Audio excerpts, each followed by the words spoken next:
All right, let's take a trip back in time. We're heading into the raw, untamed American frontier of the 19th century, and we're going to do it by piecing together the story of one of its most legendary figures, the Backwoods Preacher, Peter Cartwright, using his very own words. Now, right off the bat, this story starts with a twist. Not with a halo, but with a confession. That quote? It's from the man himself, the guy who would become a pillar of frontier religion. It just immediately makes you ask, right? How does a self-described wild and reckless boy become one of America's most famous preachers? Well, that transformation is exactly what we're going to explore. His story isn't just about one guy, it's really a window into a whole lost era. And to understand the preacher, you first have to understand the absolutely brutal world that made him. So let's set the scene. This was not some quiet, peaceful life in the country.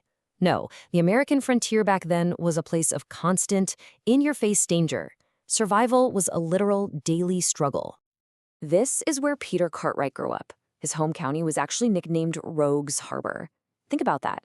It was basically a magnet for criminals on the run from all over the country.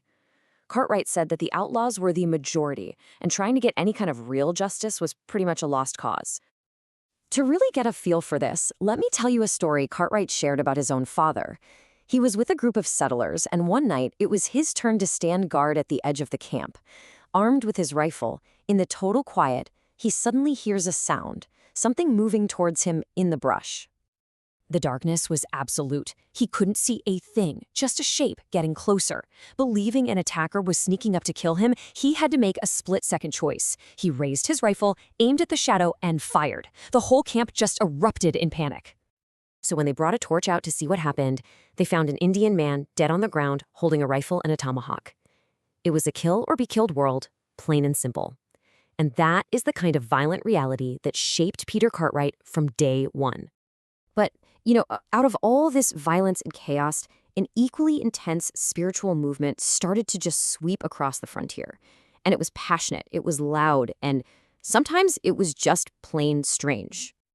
Yeah, we are not talking about your average Sunday service. The Cane Ridge Revival in Kentucky was the first huge camp meeting in the United States. We're talking as many as 25,000 people showing up from all over, camping out for weeks with preachers shouting from different stands all at once, day and night.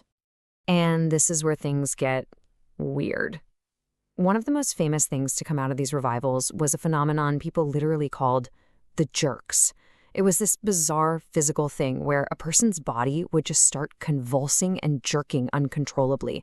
And it would happen to anybody, devout believers, and even the sinners who were there just to make fun of it all. Cartwright's description of this is so incredibly vivid.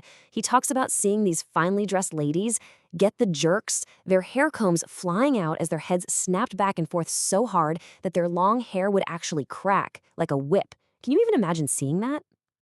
So what on earth was going on? Well, Cartwright himself believed it was a judgment from God, but he also admitted that in that kind of supercharged emotional atmosphere, a lot of it was probably just what he called sympathetic excitement, basically a kind of mass hysteria that spread through the crowd. So, after his own conversion at one of these wild meetings, Cartwright felt called to preach. But becoming a circuit rider, one of these traveling Methodist preachers, was anything but a glamorous job. It was a life of unbelievable hardship and sacrifice. You see, these preachers weren't scholars. Cartwright flat out admits they often butchered the English language. But here's the thing. They were incredibly effective. Their raw, passionate faith connected with people on a level that a more polished sermon just couldn't touch.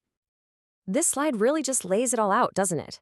On one hand, you have this noble calling, saving souls, spreading the faith.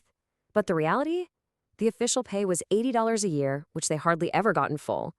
Their clothes were worn out and patched up, and their entire library was often just a Bible and a hymn book they carried in their saddlebags. And to put a really fine point on it, Cartwright mentions that after 3 straight months of traveling and preaching on one of his first circuits, his total pay was $6. $6. This wasn't a career, it was a grueling, all-consuming mission. So what did these preachers actually believe? Well, Cartwright was a champion of what he called primitive Methodism, a faith that was simple, it was strict, and it stood completely against the ways of the wider world. And the rules were serious. We're talking plain dress, no jewelry, no ruffles, no musical instruments in church. Everybody knelt for prayer, you never sat. They fasted every week and completely rejected worldly stuff like dancing or going to plays. This was a demanding, disciplined way of life. And this stuff had a powerful, immediate effect on people. Cartwright tells this amazing story of a wealthy, very fashionable woman who got converted on a Saturday. She felt so convicted that she stayed up the entire night, literally cutting all the ruffles and fancy trim off her best dress so that she could show up plain enough for church the next morning. And this gets right to the heart of his philosophy. He believed that the raw, uneducated preachers who relied on God's power, those were the ones who could set the world on fire. He was actually worried that ministers who were formally educated would become weak and lifeless. And his metaphor for it is amazing, like lettuce growing in the shade of a peach tree, just pale and without any real life in it. You know, for all his fire and brimstone, toward the end of his life, this larger-than-life guy showed this quiet moment of regret. He wished he'd kept a detailed journal, just to preserve the countless stories that had started to fade from his memory. It's a really humble thought from a man who lived such an incredible life. And that really just leaves us with this final thought. Cartwright's world was raw, it was violent, and it was filled with a faith that was equally raw and powerful. His story kind of forces us to ask ourselves, in our modern, more civilized world, what might be lost when faith becomes too educated, too comfortable, too refined?